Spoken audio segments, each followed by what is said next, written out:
வணக்கம். இது star academy வழங்கும் பிருகத் பராசர ஹோர சாஸ்திரம் மூலமும் உரையும். என் பெயர் சம்பசிவம்.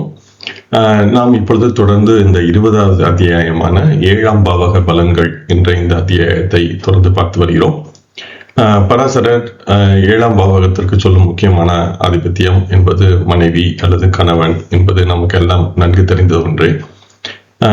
ஆனால் இந்த அத்தியாயத்தில் தொடர்ந்து பராசரர் அந்த திருமணம் என்பது எப்பொழுது நடக்கும் என்பதற்கான பல்வேறு விதிகளை சொல்லி எந்தெந்த வயதில் நடக்கும் என்பதை எல்லாம் சொல்லி வருவதை பார்க்க முடிந்தது. நான் ஏற்கனவே பலமுறை இந்த அத்தியாயங்களை பற்றி நாம் பேசும் பொழுது இந்த வயது என்பது எப்படி சொல்லப்படுகிறது என்பது குறித்து எனக்கு இன்னும் முழுமையாக புரியவில்லை என்பதாக நான் சொல்லியிருந்தேன். என்னுடைய முதல் சிந்தனை என்பது இது குருவினுடைய சுழற்சி சம்பத்சரம் என்று சொல்லப்படுகின்ற ஒவ்வொரு ஆண்டும் குரு ஒரு ராசி என்பது சராசரியாக பெயரும் என்பதால் இது குருவின் சுழற்சியை வைத்து இருக்கலாம் என்பதாக அனுமானித்து நான் அது பற்றி பேசியிருந்தேன். ஆனாலும் ஏன் அந்த குறிப்பிட்ட வயது அந்த குறிப்பிட்ட குருவின் சுழற்சியில் இது நடக்கும் என்பதற்கான விளக்கமும் எனக்கு தெரியவில்லை என்பதாக நான் பேசியிருந்தேன். எனவே இது பற்றி நான் தொடர்ந்து சிந்தித்து வரும் பொழுது பராசரர் சொன்ன இன்னொரு முக்கியமான தசை என்பது நினைவிற்கு வந்தது. அது சுதர்சன சக்கர தசை என்ற தசை. அந்த தசையிலும் லக்னம் என்பது தொடர்ந்து ஒவ்வொரு ராசியாக அல்லது ஒரு ஆண்டிற்கு ஒரு ராசி என்ற விதமாக பெயரும் என்பதால் கடந்த சில வாரங்களாக இந்த சுதர்சன சக்கர தசை என்பதை பயன்படுத்தி இந்த வயது என்பதை ஏன் பராசரர் இது போல சொல்கிறார் என்பதை கண்டுபிடிக்க முடியுமா என்பதாக பார்த்து கொண்டிருந்தேன், ஆராய்ந்து கொண்டிருந்தேன். எனவே இந்த பதிவில் அந்த சுதர்சன சக்கர தசை என்பதை பயன்படுத்தி இந்த வயது பராசரர் ஏன் இந்த குறிப்பிட்ட வயதில் திருமணம் நடக்கும் என்பதை சொல்கிறார். அது சரியாக பொருந்துகிறதா இல்லையா என்பதையும் பார்க்கலாம் என்பதாக இந்த பதிவில் நான் அதுவும் முயற்சி செய்து உங்களுக்கு தரப்போகிறேன். அதே போல ஸ்டார் அகாடமி, அதாவது இந்த யூடியூப் தளத்தில் இந்த சென்ற பதிவுகளை பார்த்து ஒருவர் இந்த குறிப்பிட்ட விதி என்பது அவருடைய ஜாதகத்தில் பொருந்தி இருக்கிறது, ஆனால் அதன்படி அவருக்கு திருமணம் நடக்கவில்லை என்பதாகவும் சொல்லியிருந்தார். அவரிடம் ஜாதகம் கேட்டிருந்தேன், ஆனால் இன்னும் தரவில்லை. எனவே எப்படி இந்த பராசரர் சொல்கின்ற விதிகளை நாம் ஜாதகத்தில் பொருத்தி பார்க்க வேண்டும் என்பதை புரிந்து கொள்வதற்காகவும் ஒரு 3-4 ஜாதகங்களை தந்து இந்த பராசரர் சொன்ன விதிகள் பொருந்துகிறதா இல்லையா, இந்த திருமண வயது என்பது பற்றி சொல்கின்ற விதிகள் பொருந்துகிறதா இல்லையா என்பதையும் இந்த பதிவில் நாம் பார்ப்போம். வாருங்கள் பதிவிற்குள் செல்வோம். இந்த பதிவில் நாம் அதிகமான ஸ்லோகங்களை பார்க்க போவதில்லை. எனவே ஒரு 4 ஸ்லோகங்களை மட்டும் விரைந்து பார்த்துவிட்டு விளக்கத்தில் நாம் சென்று தேடுவோம். இந்த பதிவின் முதல் ஸ்லோகமாக ஸ்லோகம் 30 மற்றும் 31ஆம் ஸ்லோகத்தை பார்ப்போம். இதே ஸ்லோகம் தாரச்சந்திர கிரிதாரிலால் மற்றும் கணேஷ் தத் பாட்டக், தேவச்சந்திர ஜா போன்றவர்களுடைய நூல்களில் எல்லாம் எந்த விதமான பெரிய மாற்றமும் இல்லாமல் அப்படியே காண கிடைக்கிறது. ரந்த்ராஜ்யாமித்ரகே சுக்ரே ததீஷே பௌம சம்யுதே த்வாவிம்ஷே சப்தவிம்ஷே அப்தே விவாகம் லபதே நரக தாராம்சகதே லக்னநாதே தாரேஸ்வரே வியயே த்ரயோவிம்ஷே ச ஷட்விம்ஷே விவாகம் லபதே நரக. ரந்த்ராத், இந்த இச் என்பதாக அந்த இலக்கணப்படி ரந்த்ராஜ் ஜாமித்ரகே என்பதாக எழுதப்பட்டுள்ளது. அதை நாம் ரந்த்ராத் என்பதாக புரிந்து கொள்ளலாம். எனவே இந்த ஆத் என்ற விகுதி வரும் பொழுது இருந்து, அங்கிருந்து என்பதான பொருள் வரும் என்பதாக பலமுறை இங்கு பார்த்திருந்தோம். எனவே ரந்திர ஆத் என்பதால் 8ஆம் பாவகத்தில் இருந்து ஜாமித்ரகே, ஜாமித்ர என்னும் சொல்லும் பொழுது அது 7ஆம் பாவகத்தை, எதிர்பாவகத்தை சொல்லும் என்பதால் அது 7ஆம் பாவகத்தில். எனவே 8ஆம் பாவகத்திற்கு 7ஆம் பாவகத்தில். எனவே 8க்கு 7 என்னும் பொழுது நேரடியாக ஏன் பராசரர் 2ஆம் பாவகத்தில் சுக்கிரன் இருக்கும் பொழுது என்பதாக நேரடியாக சொல்லலாமே, ஏன் 8ஆம் பாவகத்திற்கு 7ஆம் பாவகம் என்று சொல்ல வேண்டும் என்று சிந்திக்கும் பொழுதுதான் நான் பலமுறை விளக்கியது போல இது 8ஆம் பாவகத்தை மையமாக வைத்து அங்கிருந்து 7ஆம் பாவகத்தை பார்க்க வேண்டும். எனவே இந்த ஸ்ரீபதி பத்ததி என்று இன்று பொதுவாக புரிந்து கொள்ளப்படுகின்ற பாவகங்கள் சமபாவகங்களாக இருக்காது என்பதால் 8ஆம் பாவகத்திற்கு 7ஆம் பாவகத்தில் ஒரு கிரகம் இருக்கும் பொழுது கூட அது சில நேரம் 2ஆம் பாவகத்தில் இல்லாமலும் இருக்க வாய்ப்பிருக்கிறது என்பதால் இது போல 8ஆம் பாவகத்திற்கு 7ஆம் பாவகம் என்பதாக சொல்லப்படுகிறது. எனவே இது சரியாக நாம் அந்த 8ஆம் பாவக மையம் எங்கிருக்கிறது என்று பார்த்து அதிலிருந்து 7ஆம் பாவகம் எங்கு வரும் என்று பார்த்து அதில் சுக்கிரன் இருக்க சுக்கிரே என்பதாக இதை புரிந்து கொள்ள வேண்டும். ததீஷே அந்த சுக்கிரன் இருக்கின்ற வீட்டின் அதிபதி எந்த இடத்தில் சுக்கிரன் இருக்கிறதோ அந்த ராசியின் வீட்டின் அதிபதி பௌம சம்யுதே செவ்வாயுடன் சேர்ந்திருக்க. எனவே 8ஆம் பாவகத்திற்கு 7ஆம் பாவகத்தில் சுக்கிரன் இருக்க வேண்டும். சுக்கிரன் இருக்கின்ற வீட்டின் அதிபதி செவ்வாயுடன் சேர்ந்திருக்க வேண்டும். அப்படி இருக்க துவா விம்சே, துவா என்பது 2, விம்ச என்பது 20, எனவே 22. சப்த விம்சே, சப்த என்பது 7ஐ குறிக்கும் என்பதால் 27ஆம் வயதில் அப்தே விவாகம் லபத்தே நரக திருமணம் நடக்கப்பெறுகின்ற மனிதராக அவர் இருப்பார். அடுத்ததாக தாராம்ச கதே லக்னநாதே, தார அம்ச கதே. எனவே தார அம்சம் என்னும் பொழுது 7ஆம் பாவக அம்சம், இதை திருமணம் குறித்த ஸ்லோகம் என்பதால் இதை நவாம்சம் என்பதாக நாம் புரிந்து கொள்ளலாம். எனவே 7ஆம் அம்சத்தில், எனவே எது நவாம்ச சக்கரத்தில் 7ஆம் அம்சமாக வருகிறதோ அங்கு லக்னநாதே லக்னாதிபதி இருக்க வேண்டும். எனவே லக்னாதிபதி சென்று 7ஆம் பாவக அதாவது 7வது அம்சத்தில் இருக்க வேண்டும். தார ஈஸ்வரே, இந்த லக்னாதிபதி அந்த 7ஆம் பாவத்தில் இருக்கும் பொழுது அந்த அம்சத்தினுடைய அதிபதி இந்த நவாம்சத்தில், இது எல்லாமே நவாம்சத்தில் தான் பார்க்க வேண்டும். அந்த தார ஈஸ்வரே அந்த அம்சத்தின் அதிபதி வியே 12ஆம் பாவகத்தில் இருக்க.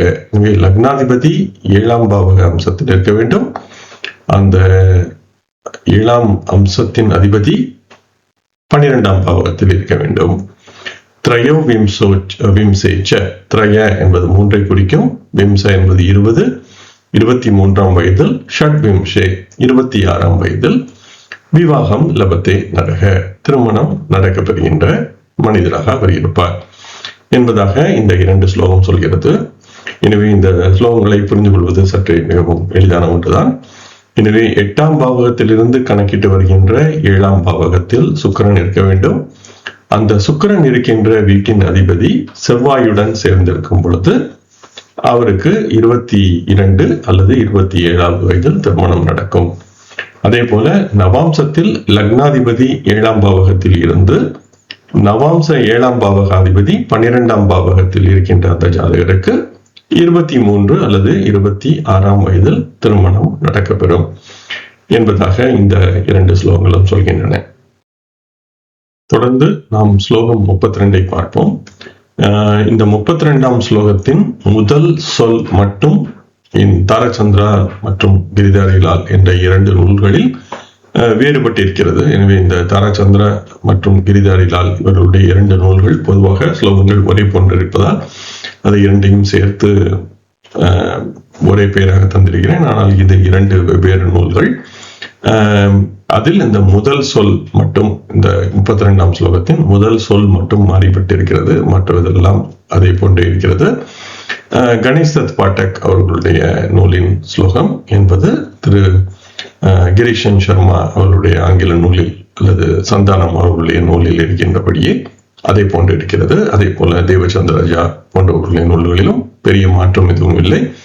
எனவே திரு தாரச்சந்திரா மற்றும் கிரிதாரிலால் அவர்களுடைய நூலின் முதல் சொல் மற்றும் மாற்றமடைந்திருக்கிறது. ரந்திரேஷே தாரராசிஸ்தே லக்னாம்சே பிருகு சம்யுதே பஞ்சவிம்சே திரயஸ்திரிம்சே விவாகம் லபத்தே நரக. அந்த ரந்திரேஷே என்பதற்கு பதிலாக ரந்திராம்சே தாரராசிஸ்தே லக்னாம்சே பிருகு சம்யுதே பஞ்சவம்சே திரயஸ்திரிம்சே விவாகம் லபத்தே நரக. எனவே இந்த முதல் சொல் மட்டும் மாற்றம் அடைந்து இருக்கிறது. ரந்திரேஷே, ரந்திர ஈஷே என்பதாக அதை பிரிக்கலாம்.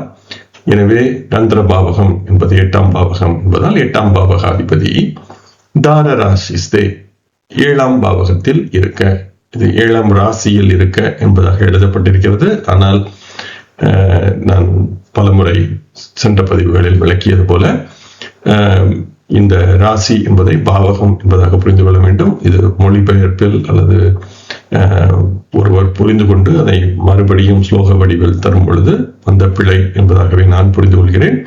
எனவே இது தார பாவகம் என்றும் சொல்லப்படுகின்ற 7ஆம் பாவகத்தில் இருக்க என்பதாகவே இதை புரிந்து கொள்ள வேண்டும். ஆனால் ஸ்லோகம் ராசி என்பதாக சொல்கிறது. லக்ன அம்சே நவாம்ச லக்னத்தில், எனவே லக்ன அம்சம் என்பதால் அதை நவாம்ச லக்னம் என்பதாக அதை புரிந்து கொள்ளலாம். பிருகு சம்யுத்தே சுக்கிரன் சேர்ந்து இருக்க, பஞ்ச விம்சே, பஞ்ச என்பது 5, விம்ச என்பது 20, எனவே 25ஆம் வயதில், திரயஸ்திரம்சே, திரய என்பது 3, திரிம்ச என்பது 30 குறித்து சொல்லும். எனவே 33ஆம் வயதில் விவாகம் லபத்தே நரக, அவருக்கு திருமணம் நடக்கப்படும் என்பதாக அந்த ஸ்லோகம் சொல்கிறது. அந்த ரந்திராம்சே என்று சொல்லும் பொழுது 8ஆம் பாவக அம்சம் என்பதாக அதை புரிந்து கொள்ளலாம். எனவே ரந்திரேஷே என்பதற்கு பதிலாக ரந்திர அம்சே என்பதாக அந்த 179வது ஸ்லோகம் தரச்சந்திர நூலில் சொல்கிறது. எனவே இந்த ஸ்லோகம் என்ன சொல்ல வருகிறது என்பதை நாம் புரிந்து கொள்ள முயற்சிக்கும் பொழுது, 8ஆம் பாவகாதிபதி 7ஆம் பாவகத்தில் இருக்கும் பொழுது, அதே போல நவாம்ச லக்னத்தில் சுக்கிரன் இருக்க என்பது அந்த 32ஆம் ஸ்லோகம் சொல்ல வருகிறது. எனவே 8ஆம் பாவகாதிபதி 7ஆம் பாவத்தில் இருக்க வேண்டும், நவாம்ச லக்னத்தில் சுக்கிரன் இருக்க வேண்டும். அப்படி இருக்க அவருக்கு 25 அல்லது 33ஆம் வயதில் திருமணம் நடக்கும் என்பதாக அந்த ஸ்லோகம் சொல்கிறது. அதே தாரச்சந்திரா கிரிதாரிலால் அவருடைய ஸ்லோகத்தை பார்க்கும் பொழுது 8ஆம் பாவகாதிபதியின் நவாம்சம் என்பதாக அது சொல்கிறது. எனவே ராசி கட்டத்தில் எது 8ஆம் பாவகாதிபதியாக வருகிறதோ அந்த 8ஆம் பாவகாதிபதியின் நவாம்சம் 7ஆம் பாவகத்தில் நவாம்சத்தில் இருக்க வேண்டும். முதல் ஸ்லோகம் 32ஆம் ஸ்லோகம் சொல்வது நவாம்சத்தில் 8ஆம் பாவகாதிபதி 7ஆம் பாவத்தில் இருந்தால் என்பதாக அதை புரிந்து கொள்ளலாம். அல்லது இதை ராசி கட்டத்தின் 8ஆம் பாவகாதிபதி 7ஆம் பாவகத்தில் நவாம்சத்தில் இருந்தால் என்பதாகவும் அதை புரிந்து கொள்ளலாம்.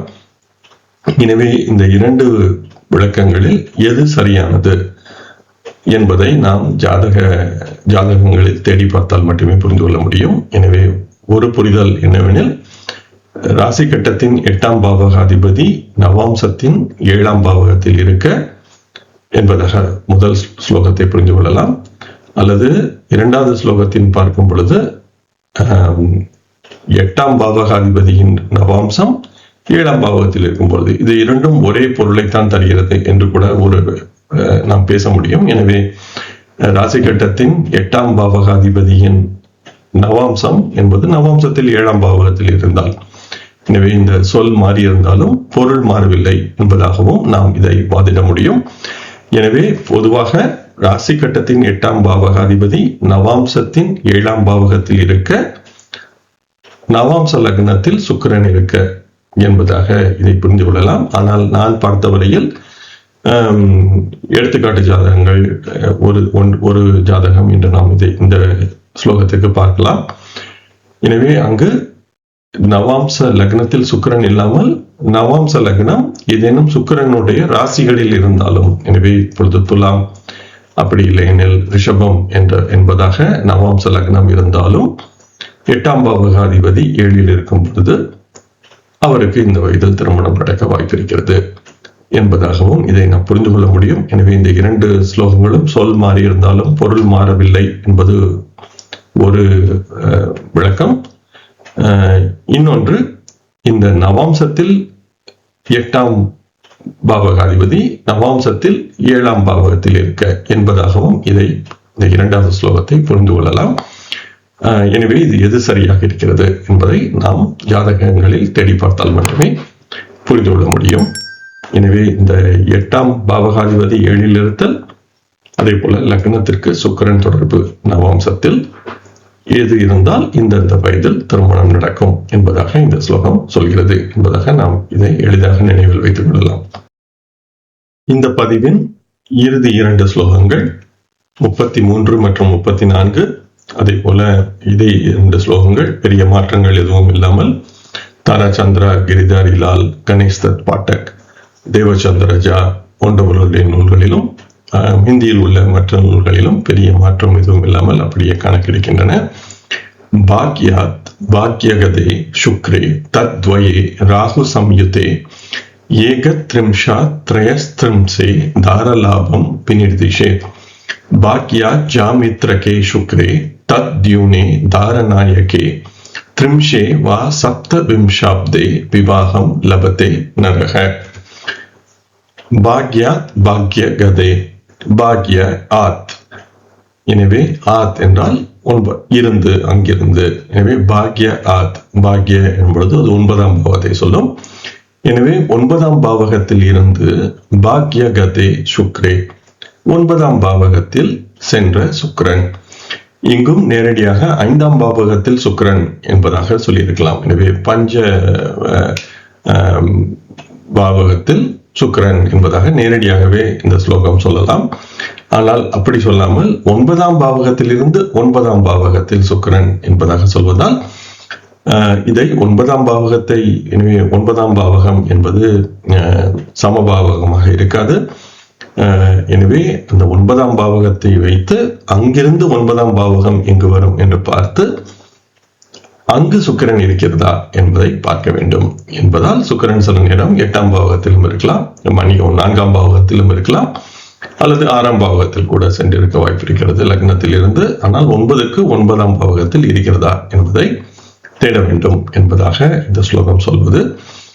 எனவே இது மிகவும் தெளிவாக இந்த விளக்கங்களை பார்க்கும் பொழுது நாம் இந்த சரியாக அந்த பாவகத்திலிருந்து இந்த இத்தனையாவது பாவகத்தில் இருக்கிறதா என்பதை தேட வேண்டும் என்ற புரிதல் என்பது மிகவும் இன்றியமையாதது.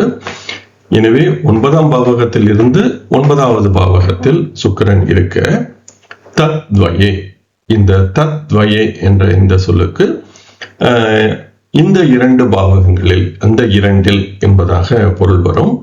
இந்த 2இல் என்றால் என்ன என்றால், ஒன்று 9ஆம் பாவகம் அல்லது அந்த 9ஆம் பாவகத்திற்கு 9ஆம் பாவகம்.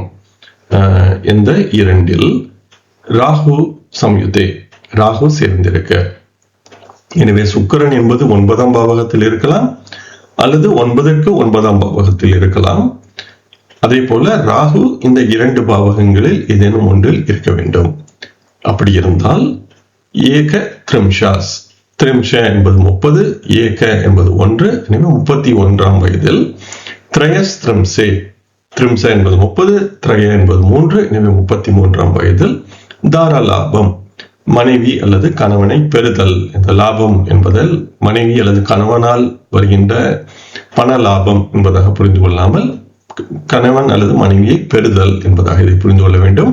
விநிர்தேஷ சொல்லப்பட வேண்டும். எனவே 31 அல்லது 33ஆம் வயதில் அவருக்கு கணவன் அல்லது மனைவி கிடைப்பார் என்பதாக இதை புரிந்து கொள்ளலாம். 2வது ஸ்லோகத்தை பார்க்கும் பொழுது பாக்யாத் 9ஆம் பாவகத்தில் இருந்து ஜாமித்ரகே சுக்ரே, 7ஆம் பாவகத்தில் சுக்கிரன் இருக்க. இதுவும் நேரடியாக 9ற்கு 7 எனும் பொழுது 3ஆம் பாவகத்தில் சுக்கிரன் என்பதாக நேரடியாக சொல்லலாம். ஆனால் அப்படி சொல்லவில்லை என்று புரிதல் மிகவும் இன்றியமையாதது.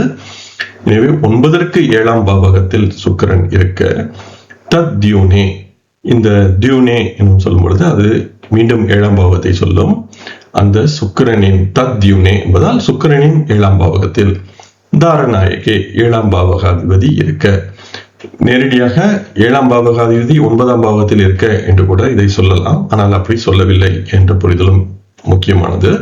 எனவே 9ற்கு 7ஆம் பாவகத்தில் சுக்கிரன், சுக்கிரனுக்கு 7ஆம் பாவகத்தில் 7ஆம் பாவகாதிபதி. எனவே இதை சற்றே நீங்கள் புரிந்து கொள்வது இன்றியமையாதது. எனவே 9ஆம் பாவகத்தில் இருந்து 7ஆம் பாவகத்தில் சுக்கிரன் எனும் பொழுது 7ஆம் பாவகாதிபதி 9ஆம் பாவகத்தில் இருக்க வேண்டும் என்பதாகவே இதை நேரடியாக புரிந்து கொள்ள முடியும்.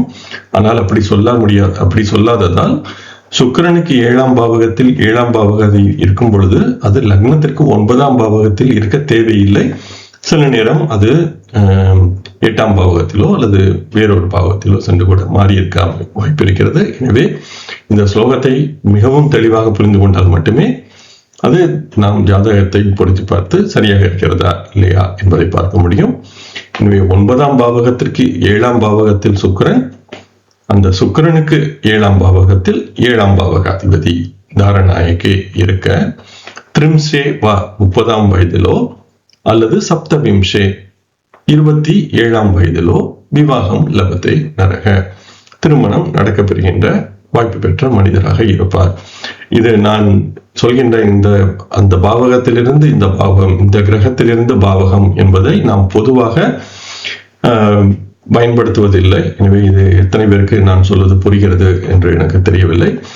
ஆனாலும் இந்த எடுத்துக்காட்டு ஜாதகங்களை நாம் தேடி பார்க்கும் பொழுது இதற்கும் ஒரு விடை கிடைக்கும் என்று நம்புகிறேன்.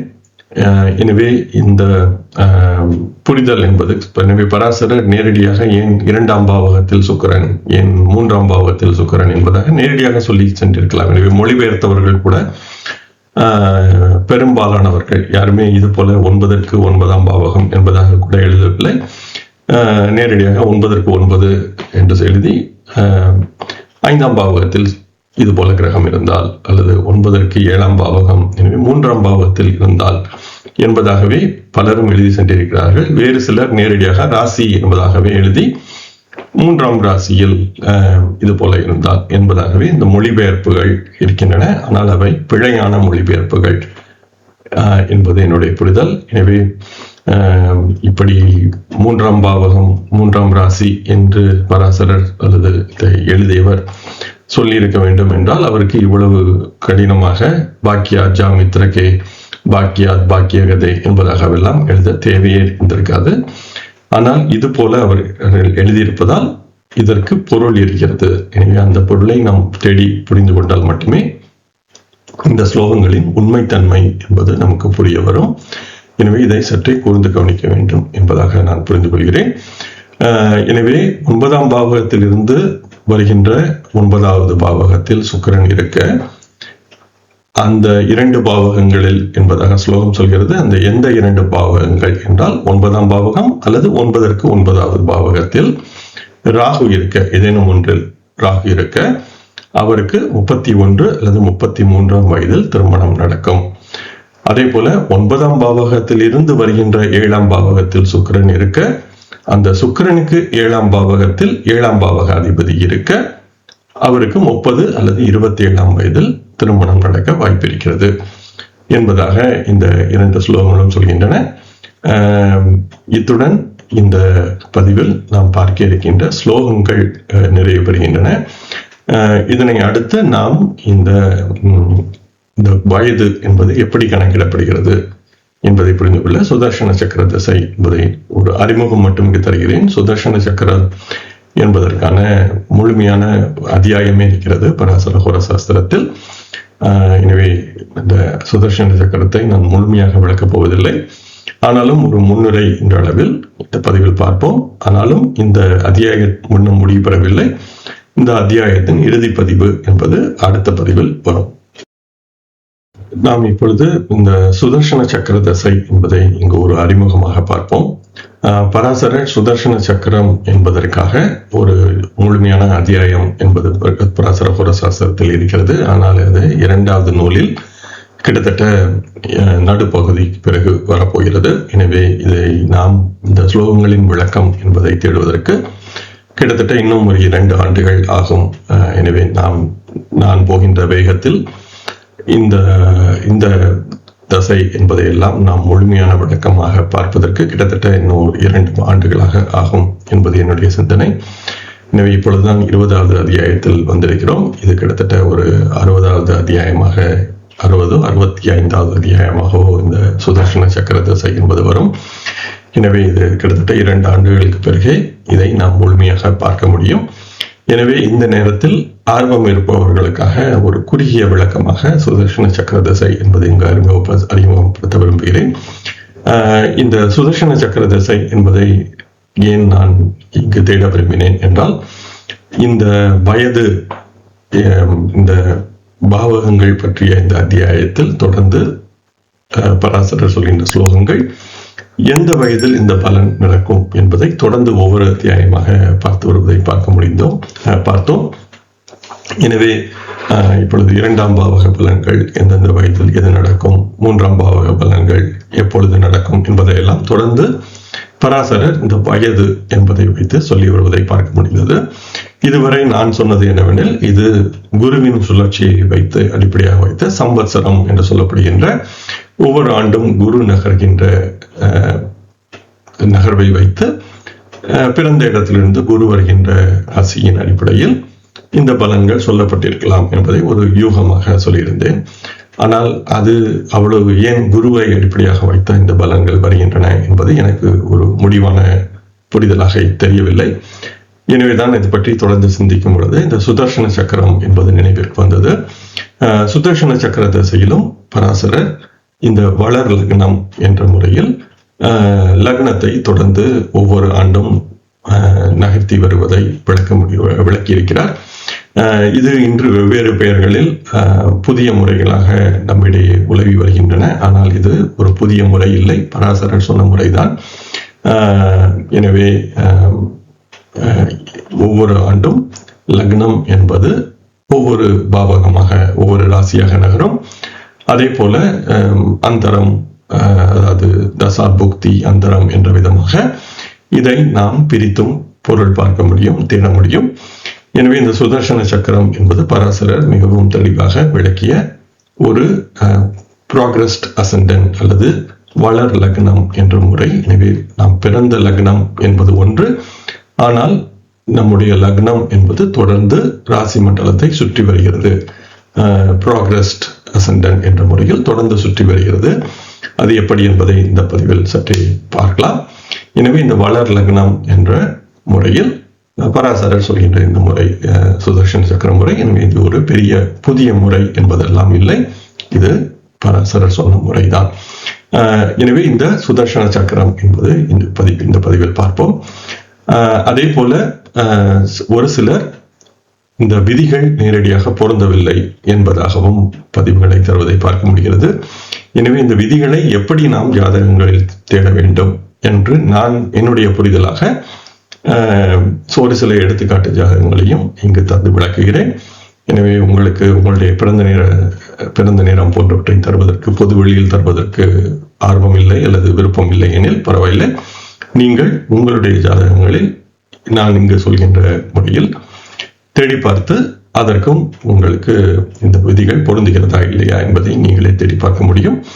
அதுவும் பராசரர் சொல்கின்ற விதிகள் பொதுவாக ஜாதகங்களில் நான் புரிந்து கொள்கின்ற வகையில் பொருந்தவில்லை, இந்த விதிகள் ஜாதகத்தில் பொருந்தவில்லை எனில் விதிகள் தவறு என்பதாக நான் புரிந்து கொள்ளவில்லை.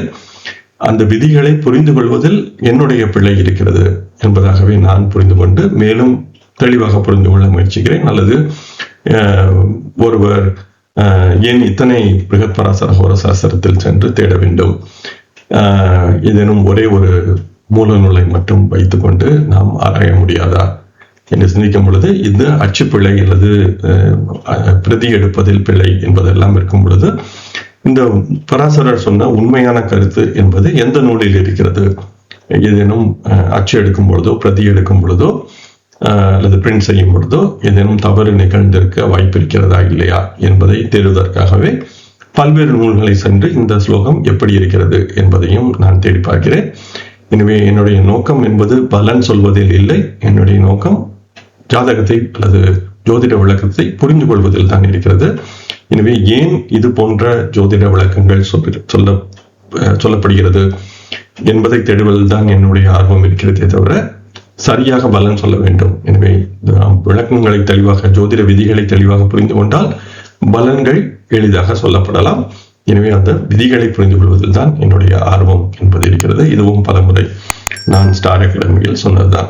எனவே இப்பொழுது சுதர்சன சக்கர திசை என்பதை விளக்குவதற்காக, இது ஒரு உண்மையான ஜாதகம் இல்லை, நான் இந்த பதிவை செய்த நேரத்தில் சென்னையில் ஒரு குறிப்பிட்ட நேரத்தில் ராசி கட்டம் என்பது இது போல அமைந்திருக்கிறது. எனவே இப்பொழுது நாம் இந்த ராசி கட்டத்திற்கு பாவகம் என்பதை வரைய வேண்டும். இப்பொழுது பாவகம் என்பது பராசரர் பல்வேறு அத்தியாயங்களில் தொடர்ந்து சொல்லி வருவது என்பது பாவகம் என்பது எந்த ஒரு புள்ளியையும் மையமாக வைத்து வரையலாம், லக்னத்தை மட்டுமே வைத்து வரையப்பட வேண்டும் என்பதாக பராசரர் சொல்லவில்லை. எனவே இந்த லக்னத்தை அடிப்படையாக வைத்த பாவகம் என்பதாக இங்கு காட்டியிருக்கிறேன். பாவகம் ல என்பதாக எழுதியிருக்கிறேன். எனவே இது லக்னத்தை அடிப்படையாக வைத்த பாவகம். அதே போல கிரகங்களையும் அடிப்படையாக வைத்த பாவகங்கள் நாம் வரைய முடியும். இப்பொழுது லக்னத்தை அடிப்படையாக வைத்த பாவகம் என்பது ஸ்ரீபதி பத்ததி முறையில் அமையப்பட வேண்டும். இதற்கும் காரணம் என்னவெனில், ஸ்ரீபதி பத்ததி லக்னம் என்பது டோபோகிராபிக் கோஆர்டினேட் சிஸ்டம் என்பதாக காட்சித்தள பார்வையில் அமைக்கப்பட்டுள்ளது. எனவே நாம் இருக்கின்ற பூமியின் பரப்பில் நாம் இருக்கின்ற இடத்திலிருந்து ராசி மண்டலம் எப்படி தெரிகிறது என்பதன் அடிப்படையிலேயே லக்னத்தை அடிப்படையாக வைத்த பாவகங்கள் வரையப்படுகின்றன. எனவே லக்னத்தை அடிப்படையாக வைத்த பாவகங்கள் ஸ்ரீபதி பத்ததி முறையிலேயே இந்திய ஜோதிடத்தில் பயன்படுத்தப்பட வேண்டும். திரு கே கிருஷ்ணமூர்த்தி ஐயா அவர்கள் அவருடைய கேபி ஜோதிடத்தில் பிளாசிடஸ் முறையை பயன்படுத்தி இருப்பதால் அவருடைய முறைக்கு மட்டும் பிளாசிடஸ் முறையில் அமைக்கப்பட்டுள்ள லக்ன பாவங்களை பயன்படுத்திக் கொள்ளலாம். ஆனால் மற்றபடி இன்று பாரம்பரிய ஜோதிடம், வேத ஜோதிடம் என்று எந்த முறையில் எந்த பெயரிலும் நாம் சொன்னாலும் அந்த பாவகங்கள் லக்னத்தை வைத்து பார்த்தால் ஸ்ரீபதி பத்ததி முறையிலேயே அமைக்கப்பட வேண்டும். அதற்கான அறிவியல் விளக்கம் என்பதையும் நாம் ஸ்டார் எக்கனாமியில் பேசியிருக்கிறேன்.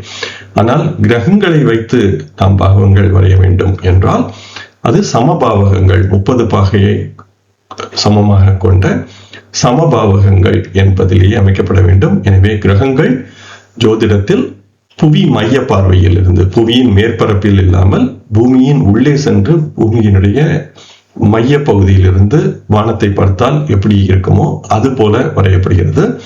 எனவே பூமியின் மைய பகுதியிலிருந்து ராசி மண்டலத்தை பார்த்தால் ராசி மண்டலம் ஒரு முழுமையான வட்டமாக இருக்கும்.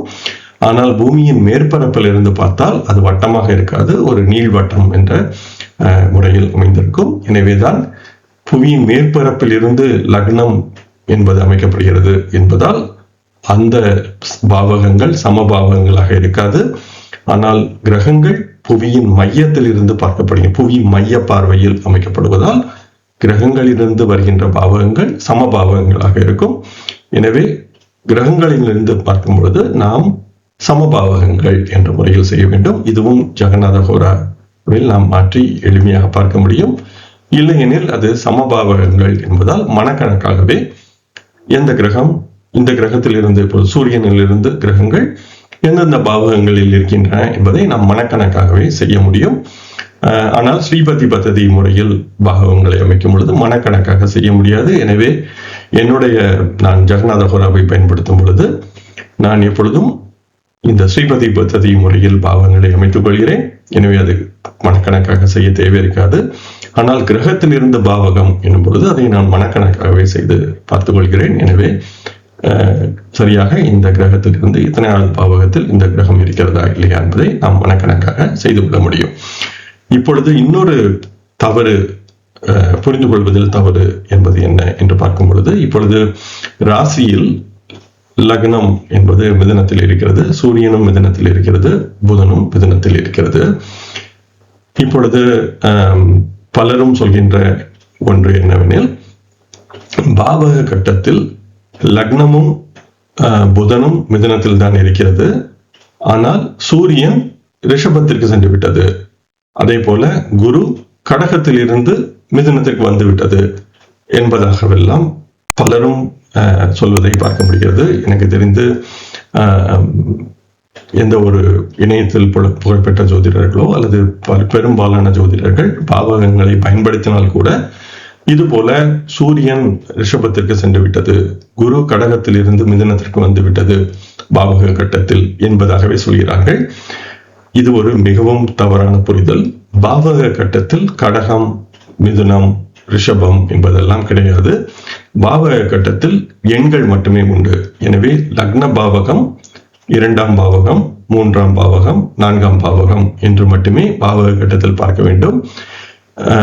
இந்த மென்பொருள் எழுதும் பொழுது அவருடைய எளிமைக்காக அல்லது ஈஸி என்பதற்காக அவர்கள் எப்படி ராசி மண்டலத்தை அமைக்கிறோமோ அதே போன்ற கட்டத்தை பாவக கட்டத்திற்கும் பயன்படுத்துவதால் நாம் பாவக கட்டத்தில் ராசிகளின் பெயர்களை பயன்படுத்தி அதை சொல்கிறோம். ஆனால் அப்படி சொல்லக்கூடாது.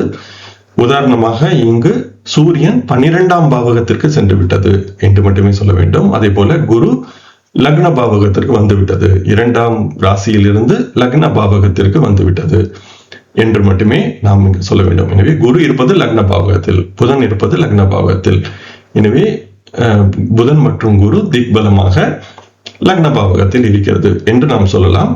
ஆனால் குரு கடகத்திலிருந்து மிதுனத்திற்கு வந்துவிட்டது பாவக சக்கரத்தில் என்று சொல்லக்கூடாது. எனவே பாவக சக்கரத்தில் ராசிகள் கிடையாது, எண்கள் மட்டுமே உண்டு. எனவே சூரியன் 12ஆம் பாவத்துக்கு சென்று விட்டது, குரு லக்ன பாவகத்திற்கு வந்துவிட்டது. அதே போல கேது 2ஆம் பாவகத்தில் இருக்கிறது, சுக்கிரன் 2ஆம் பாவகத்தில் இருக்கிறது, சந்திரன் 3ஆம் பாவகத்தில் இருக்கிறது என்று மட்டுமே பாவக கட்டத்தில் சொல்ல வேண்டும். அதே போல ஸ்ரீபதி பத்தி முறையில் இந்த பாவகம் அமைக்கப்பட்டுள்ளது. எனவே இது ஒரு அடிப்படையான புரிதல். இது பலரும் செய்கின்ற தவறு என்பதால் இதை தெளிவாக விளக்கலாம் என்பதற்காகவே இதை நீண்டபடியாக விளக்கும்படி ஆகிறது. அடுத்ததாக நாம் இப்பொழுது சூரியனை அடிப்படையாக வைத்த பாவகம் என்பதை வரைய வேண்டும். இப்பொழுது சூரியனை அடிப்படையாக வைத்த பாவகம் என்னும் பொழுது இது சம பாவகங்களாக இருக்கும். எனவே ஒவ்வொரு பாவகமும் 30 பாகையை அடிப்படையாக கொண்டிருக்கும். அதே போல சூரியன் அந்த பாவகத்தின் மையத்தில் இருக்கும். அதே போல லக்னத்தை அடிப்படையாக வைத்த பாவகத்தில் லக்னம் அந்த பாவகத்தின் மையத்தில் இருக்கும். எனவே இது பாவ மத்தி என்பதுதான் சரியானது, அதுதான் பராசரர் சொல்வது. அதே போல சூரியன் என்பதும் பாவகத்தின் மையத்தில் இருக்கும். இப்பொழுது சூரியன் இந்த மிதுனத்தில் 3 பாகையில் இருக்கிறது என்றால் 15 பாகை அந்த 3லிருந்து 15 பாகை. எனவே மிதுனத்தின் 18வது பாகை வரை. அதே போல 15 பாகை பின்பு செல்ல வேண்டும். எனவே இது ரிஷபத்தின் 18வது பாகை வரை உள்ள அந்த தூரம், இந்த 30 பாகை தூரம் என்பது சூரியனின் லக்ன பாவகம் என்பதாக அதை புரிந்து கொள்ள வேண்டும். எனவே சூரியன் அந்த லக்ன பாவகத்தின் மையத்தில் இருக்கும். அதே போல அந்த சூரியனில் இருந்து ஒவ்வொரு கிரகமும் எத்தனையாவது எண்ணிக்கையில் அமைந்திருக்கிறது. இப்பொழுது ஜனன லக்னம் புதன் குரு சுக்கிரன் என்பதெல்லாம் சூரியனின் 2வது பாவகத்தில் இருக்கிறது என்று மட்டுமே சொல்ல வேண்டும். ஆனால் ராசியில் சூரியனும் புதனும் ஒரே இடத்தில் இருக்கிறது. ஆனால் சூரியனை அடிப்படையாக வைத்த பாவகத்தில் புதன் 2ஆம் பாவகத்தில் இருக்கிறது என்பதாக இதை புரிந்து கொள்ள வேண்டும். எடுத்துக்காட்டாக அதே போல நீங்கள் ஒவ்வொரு கிரகத்தையும் தேடி பார்க்கலாம். ஆனால் புதன் மட்டுமே பாவக மாற்றம் என்பது அடைந்திருக்கிறது, மற்ற கிரகங்கள் அடையவில்லை. அதே போல சந்திரனை அடிப்படையாக வைத்த பாவகங்கள் நாம் வரைய வேண்டும். எனவே சந்திரனை மையமாக வைத்து சந்திரன் இருப்பதை லக்னமாக கொண்டு மற்ற பாவகங்கள் அமைய வேண்டும். அப்படி அமைக்கும் பொழுது சூரியன் 10வது பாவகத்தில் இருக்கிறது, சந்திரனில் இருந்து லக்னம் என்பது 11ஆம் பாவகத்தில் இருக்கிறது என்று மட்டுமே சொல்ல வேண்டும்.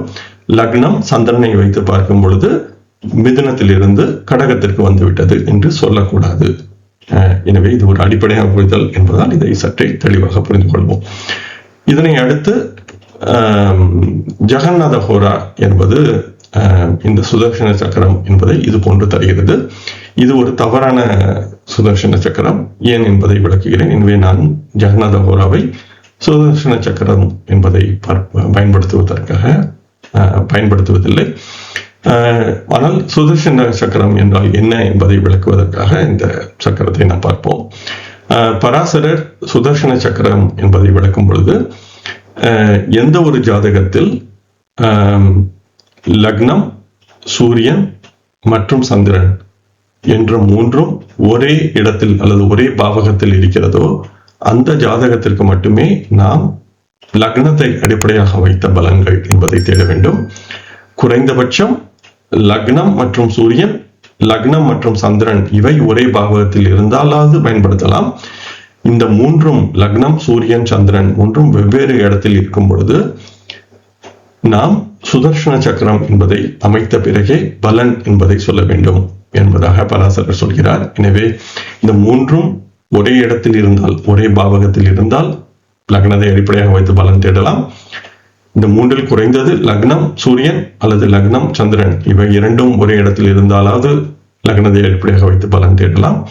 இந்த மூன்றும் வெவ்வேறு இடத்தில் இருக்கிறது என்றால் நாம் லக்னத்தை அடிப்படையாக வைத்து பலன் சொல்லக்கூடாது, சுதர்சன சக்கரம் என்பதை அமைக்க வேண்டும் என்பது பராசரர் சொல்கின்ற முதலாவதான விளக்கம்.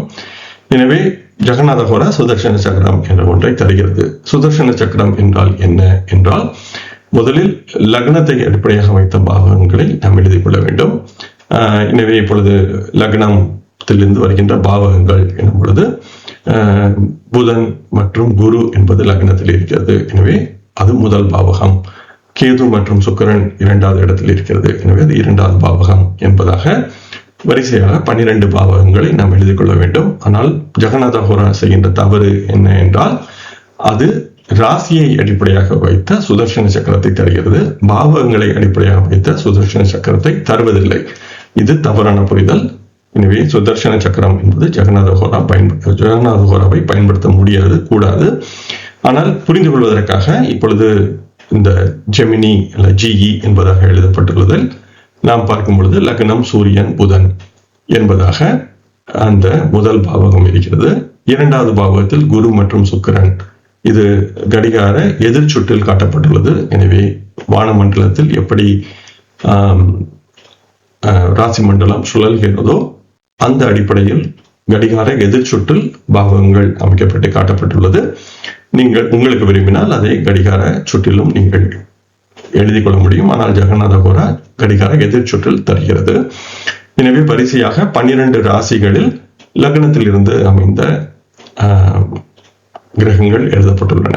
அதனை அடுத்து சூரியனை அடிப்படையாக வைத்து சூரியனை லக்னமாக கொண்டு இந்த மூன்றாவது சுற்று வரையப்பட்டுள்ளது, பிங்க் கலரில் உள்ளது. சந்திரனை அடிப்படையாக வைத்து இரண்டாவது சுற்று வரையப்பட்டுள்ளது. எனவே இப்பொழுது சந்திரன் என்பது கன்னி ராசியில் இருக்கிறது என்பதால் அந்த கன்னி ராசியை அடிப்படையாக வைத்து இந்த சுதர்சன சக்கரம், கன்னி ராசியை லக்னமாக கொண்டு சுதர்சன சக்கரம் வரையப்பட்டு அது மிதுன ராசியுடன் பொருத்தப்பட்டு எழுதப்பட்டுள்ளது. அதே போல சூரியன் என்பது மீண்டும் மிதுனத்தில் இருப்பதால் அங்கிருந்து எழுதப்பட்டு காட்டப்பட்டுள்ளது. எனவே இது போல சந்திரன், சூரியன், லக்னம் இந்த மூன்றும் விதி மதி கதி என்ற மூன்றையும் ஒரு சேர பொருத்தி வைத்து அதிலிருந்து வருகின்ற பாவகங்கள் என்பதை பொருத்தி பார்க்க வேண்டும். அதே போல என்னென்ன விதிகள் அதற்காக இருக்கின்றன என்பதையெல்லாம் அந்த அத்தியாயத்தில் பார்ப்போம். என்னுடைய நோக்கம் சுதர்சன சக்கரத்தை முழுமையாக விளக்குவதில்லை, இந்த வயது என்பதை எப்படி புரிந்து கொள்ளலாம் என்பதை விளக்குவதற்காகவே நான் இந்த சுதர்சன சக்கரம் என்பதை பேசும்படி ஆகிவிட்டது இப்பொழுது. ஆனால் இந்த அத்தியாயம் வரும்பொழுது இந்த சுதர்சன சக்கரம் பற்றி பராசரர் சொல்கின்ற விதிகளை தெளிவாக தேடி பார்ப்போம். ஆனால் நான் ஏற்கனவே சொன்னது போல இந்த பராசரர் சொல்வது பாவகங்கள். அந்த ஸ்லோகங்களை பார்க்கும் பொழுது பராசரர் தெளிவாகவே பாவகங்கள், சூரியனை அடிப்படையாக வைத்த பாவகங்கள், சந்திரனை அடிப்படையாக வைத்த பாவகங்கள், லக்னத்தின் அடிப்படையாக வைத்த பாவகங்கள் என்றே ஸ்லோகம் சொல்கிறது. ராசிகள் என்பதாக பராசரர் சொல்லவில்லை. ஆனால் ஜெகநாத ஹோரா ராசிகளை அடிப்படையாக வைத்த சுதர்சன சக்கரத்தை தருகிறது. இது சரியானது இல்லை என்பதை நாம் புரிந்து கொள்ள வேண்டும். அடுத்த பக்கத்தில் எப்படி சுதர்சன சக்கரம் என்பதை பாவகங்களை அடிப்படையாக வைத்து வரைய வேண்டும் என்பதை பார்ப்போம். சென்ற பக்கத்தில் நாம் பார்த்த அதே பாவகங்கள், எனவே ராசி கட்டம் தந்திருக்கிறேன். சூரியனை அடிப்படையாக வைத்த பாவகங்கள், லக்னத்தை அடிப்படையாக வைத்த பாவகங்கள், சந்திரனை அடிப்படையாக வைத்த பாவகங்கள் என்று அனைத்தும் இந்த இடத்தில் காட்டப்பட்டுள்ளது. நான் ஏற்கனவே சொன்னது போல ஒரு கிரகம் பாவக கட்டத்தில் ஒரு பாவகத்தில் இருந்து ராசியில் இருக்கின்ற இடத்திலிருந்து சற்றே மாறிப்பட்டு இருப்பது போல தோன்றினாலும் கிரகம் ஜனன காலத்தில் எந்த இடத்தில் இருக்கிறதோ அதே இடத்தில் தான் இருக்கும். எனவே கிரகம் இப்பொழுது லக்னத்தை அடிப்படையாக வைத்த பாவகத்தில் மிதுனம் என்று நாம் பொதுவாக கருதுகின்ற இடத்தில் இல்லாமல் ரிஷபத்தில் சென்றிருக்கிறது என்று சொல்லாமல் சூரியன் எப்பொழுதும் மிதுனத்தில் தான் இருக்கிறது இந்த ஜாதகத்தில். ஆனால் பாவக சக்கரத்தில் 12ஆம் பாவகத்திற்கு சென்றிருக்கிறது. எனவே 12ஆம் பாவகம் என்பது மரணகாரக ஸ்தானம் என்பதால் சூரியன் லக்ன பாவக சக்கரத்தில் மரணகாரக அவஸ்தையில் இருக்கிறது என்பதாக அதை புரிந்து கொள்ள வேண்டும். எனவே சூரியன் 12ஆம் பாவகத்தில் இருக்கிறது.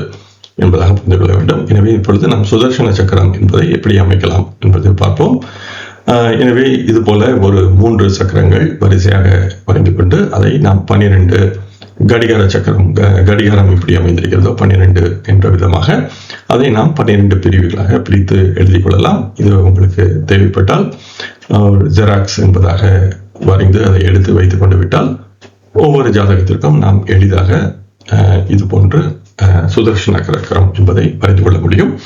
அதே போல அந்த பாவக மையத்தில் இருந்து எத்தனை தூரம் இருக்கிறது என்பதையும் நீங்கள் எழுதும் பொழுது, கிரகத்தை எழுதும் பொழுது நடுவில் எழுதாமல் அவ்வளவு தூரத்தில் இருக்கிறது என்று தோராயமாக அந்த மையத்தில் இருந்து தள்ளி எழுதி வைத்துக் கொண்டு விட்டால் பாவக மையத்தில் இருக்கிறதா அல்லது மையத்தில் இருந்து தள்ளி இருக்கிறதா என்பதையும் நாம் பார்த்த உடனே புரிந்து கொள்ளவும் முடியும். இது ஆர்வமுள்ளவர்கள் செய்து கொள்ளலாம். முதலாவதாக நாம் லக்னத்திலிருந்து வருகின்ற பாவகங்களை எழுத வேண்டும். எனவே நான் ஏற்கனவே சொன்னது போல சுதர்சன சக்கரத்திலும் பாவகத்திலும் எண்ணிக்கை மட்டுமே இருக்கிறது, ராசி என்பதை பார்க்கக்கூடாது என்பதால் நான் 1 முதல் 12 பாவகங்களுக்கான எண்ணிக்கை மட்டுமே காட்டியிருக்கிறேன் உள்ளே. அது மேஷம் ரிஷபம் என்பதாக சொல்லப்படக்கூடாது. எனவே எண்ணிக்கை மட்டுமே உண்டு. எனவே இப்பொழுது லக்ன பாவகத்தில் எந்தெந்த கிரகங்கள் இருக்கின்றன என்றால் லக்னம் இருக்கிறது, புதன் இருக்கிறது, குரு இருக்கிறது என்பதால் லக்ன பாவகத்தில் இந்த 3 கிரகங்கள். அதனை அடுத்து லக்னத்தில் இருந்து 2வது பாவகத்தில் கேது மற்றும் சுக்கிரன் இருக்கிறது. 3வது பாவகத்தில் சந்திரன் இருக்கிறது. 4 முதல் 7 வரை எந்த கிரகமும் இல்லை. அடுத்து 8வது பாவகத்தில் ராகு, 9ஆம் பாவகத்தில் கிரகம் இல்லை, 10வது பாவகத்தில் சனி, 11இல் செவ்வாய், 12இல் சூரியன் என்பதாக இந்த முதல் சுற்று என்பதை எழுதி வைத்துக் கொள்ள வேண்டும். அதனை அடுத்து 2வது சுற்று எனும் பொழுது 2வது சுற்று சந்திரனை அடிப்படையாக வைத்த பாவகங்கள் என்பது 2வது சுற்றில் எழுத வேண்டும். எனவே இப்பொழுது சந்திரன் என்பதை சந்திரனிலிருந்து வருகின்ற பாவகங்கள் என்பதால் சந்திரன் என்பது லக்ன பாவகத்தில் எழுத வேண்டும். சந்திரன் லக்ன பாவகத்தில், அதனை அடுத்து 6வது பாவகத்தில் ராகு. எனவே சந்திரனில் இருந்து கணக்கிட்டு வருகின்ற 6வது பாவகத்தில் ராகு. எனவே இப்பொழுது ராகு என்பது கும்பத்தில் இருக்கிறது என்று சொல்லாமல் சந்திரனில் இருந்து 6வது பாவகத்தில் ராகு என்று மட்டுமே நாம் சொல்ல வேண்டும். அதே போல சந்திரனில் இருந்து 7இல் சனி, சந்திரனிலிருந்து 9இல் செவ்வாய், 10ஆம் பாவகத்தில் சூரியன், 11ஆம் பாவகத்தில் லக்னம் புதன் குரு சுக்கிரன், 12ஆம் பாவகத்தில் கேது என்பதாக சந்திரனில் இருந்து வருகின்ற பாவகங்கள் அடுத்து எழுத வேண்டும். இறுதியாக சூரியனை அடிப்படையாக வைத்த பாவகங்கள் என்பதால் சூரியன் என்பது லக்ன பாவகத்தில் எழுத வேண்டும். அதனைத் தொடர்ந்து மற்ற கிரகங்கள் அனைத்தும் சூரியனில் இருந்து எத்தனாவது எண்ணிக்கையில் இருக்கிறது என்று பார்த்து அந்தந்த இடத்தில் எழுதி கொள்ள வேண்டும். இதுதான் சரியான சுதர்சன சக்கரம். எனவே இது போன்ற நாம் அமைத்துக் கொண்டு விட்டால், எனவே இது ஒரு வட்டம் போல வரைந்து பிரிண்ட் அவுட் அல்லது ஜெராக்ஸ் செய்து வைத்துக் கொண்டு விட்டால் ஒவ்வொரு ஜாதகத்துக்கும் நாம் பார்க்கும் பொழுது இந்த சுதர்சன சக்கரம் என்பதை எளிதாக பறிந்து கொள்ள முடியும்.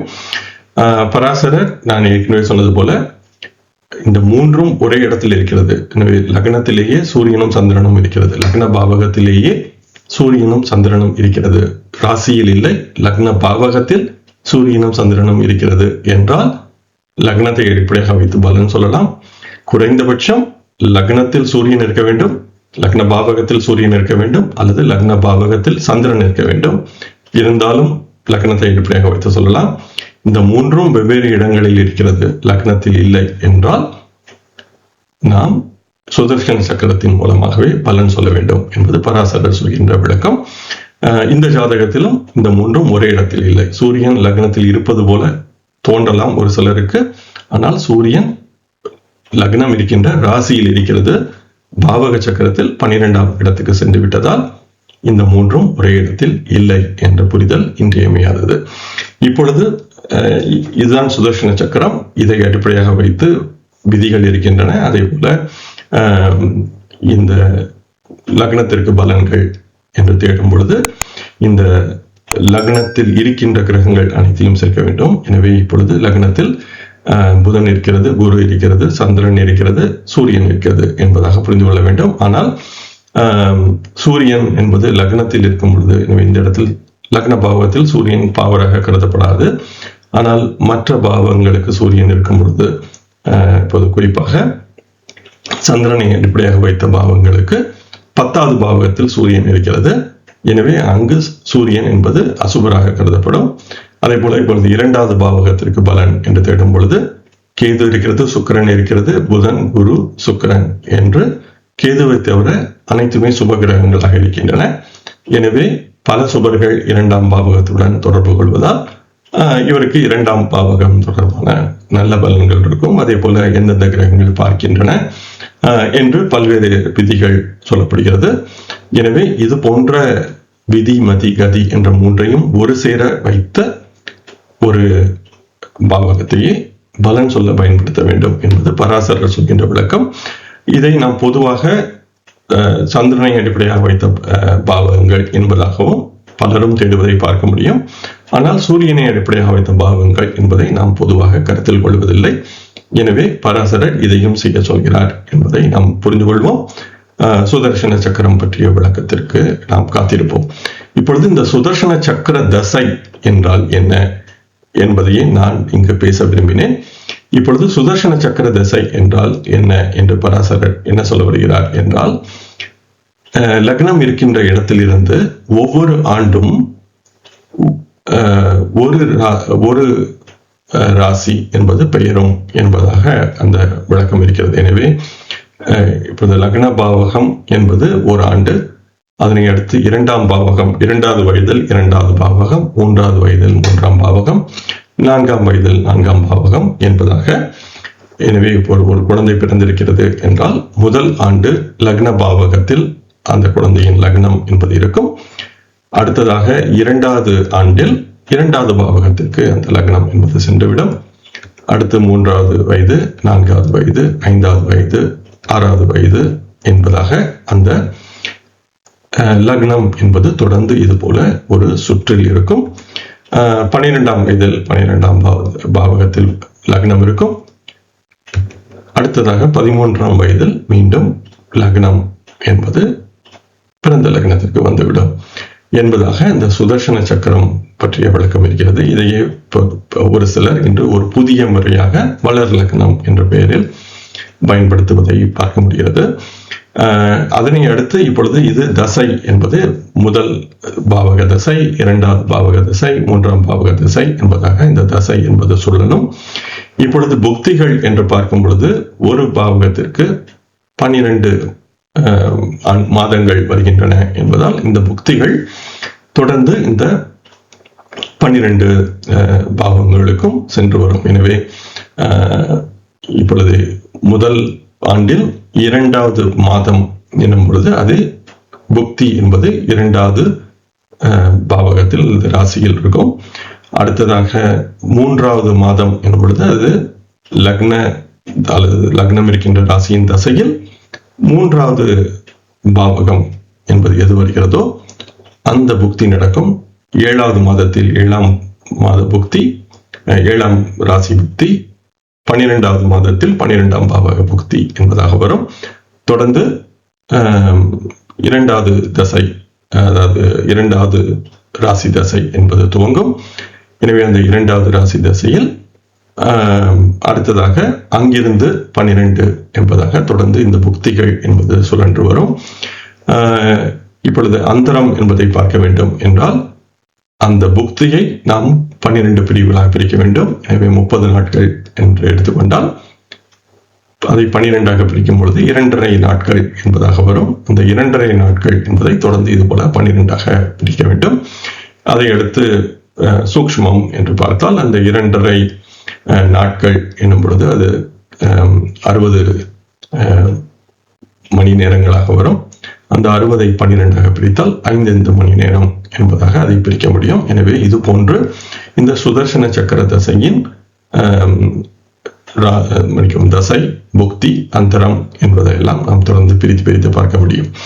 ஆனால் இதிலும் பிரச்சனை என்னவென்றால் பராசரர் இந்த லக்னத்திலிருந்து அந்த ஆண்டு துவங்கும் என்று சொல்லியிருப்பதால் இப்பொழுது லக்னம் சரியாக, அதுவும் இந்த பாவகங்கள் என்பதை வைத்து நாம் வரைய வேண்டும் என்று நான் சொல்லியிருப்பதால் இந்த தசை துவங்கும் பொழுது பிறந்த உடனேயே தசை என்பது லக்ன பாவகத்தின் துவக்கத்தில் இருந்து துவங்காது. லக்னம் இருக்கின்ற ராசியில் லக்னம் எந்த இடத்தில் இருக்கிறதோ, இப்பொழுது இந்த ஜாதகத்தில் லக்னம் என்பது 5 பாகையில் இருக்கிறது என்று எடுத்துக்கொண்டால், மிதுனத்தின் 5 பாகையில் லக்னம் இருக்கிறது என்றால், அந்த 5 பாகையில் இருந்து 1 ஆண்டு வரை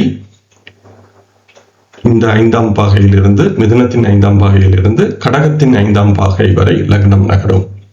எனவே ஒவ்வொரு மாதமாக இப்பொழுது 30 பாகை, அதை நாம் 12ஆல் வகுத்தால் 2.5 என்பதாக வரும்.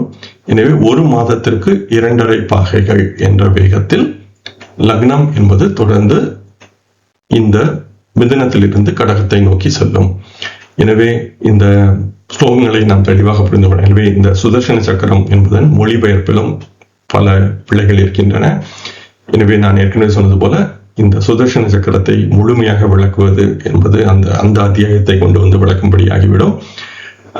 ஆர்வம் இருப்பவர்கள் அந்த ஆங்கில மொழிபெயர்ப்பு அல்லது தமிழில் இருக்கின்ற அல்லூர் வெங்கட்ராமன் ஐயா அவர்களுடைய நூல் போன்றவற்றை எல்லாம் சென்று இந்த சுதர்சன சக்கரம் என்ன சொல்ல வருகிறது என்பதை தேடி பார்க்கலாம். ஆனால் நான் சொல்ல வருவது என்னவெனில், பிறந்த உடனேயே லக்னம் என்பது வளர துவங்குகிறது.